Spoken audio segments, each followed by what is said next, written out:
So we've been married 3 years now. Got married on Leif Erikson Day, which is October 9th. Very important day. When I was stationed in Jacksonville, I went to a church called Church of 1122, and there was a pastor named Joby Martin. And while we were dating, he did a sermon series on marriage, and it's a great sermon series. Perfect timing, too. Oh, yeah.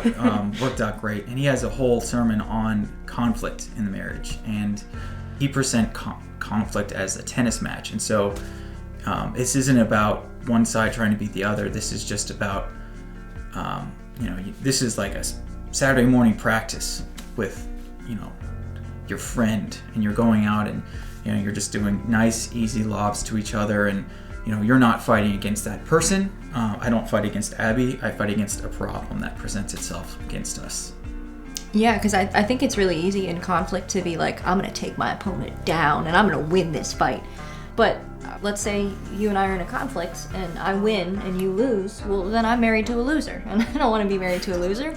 And so no one really wins. But if you and I are on the same team and we're together problem solving this conflict together, not only are we able to come up with probably better solutions, but also you and I get to be on the same team. I think that first stage where you're just friends, that's the one that lasts, decades. Because when I look at Abby, I first see my best friend. I see somebody who I don't want to fight with. I don't want to give them a more difficult time in life. I want to help find solutions. I want to make their life better, and just kind of approach any situation that we're in as like, okay, how would I want to treat my friend?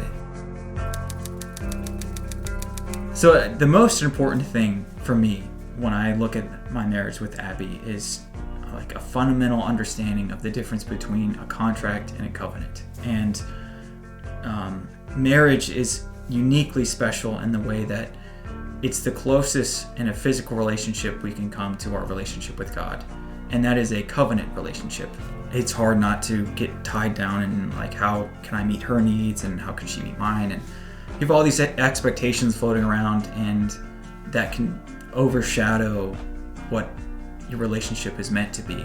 Having that contract mindset instead of that covenant mindset is something that can be really destructive to any relationship, but especially a marriage, and especially a long one, because you can kind of get in this routine of like, okay, he hangs the pictures on the wall and like I sweep the floor, and if the floor's not swept, guess whose fault that is? And if the picture's not up on the wall, like that's like in the contract, I need to make sure that you're meeting expectations and I'm meeting expectations. But in a marriage, I don't think that works, because if I have this list in my head of expectations he needs to fulfill, the best he can do is get up to par.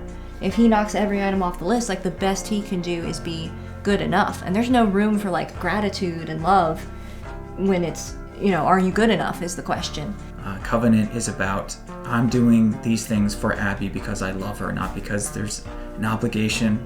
She expects me to meet these needs. I'm doing this because I love her. And so when I do things and I understand that she's doing these things for me, there's a joy in that, these examples of genuine love towards each other shown through these actions, that there's so much more freedom there. And I don't wake up every day like, oh my gosh, how can I meet all these needs that Abby might have? Instead, it's, how can I show my wife that I love her? And that mindset not just helps with that, but it helps with your understanding of who God is and the things that he does for us, because he genuinely loves us, not because he's forced to do them, simply because he's God and he's good.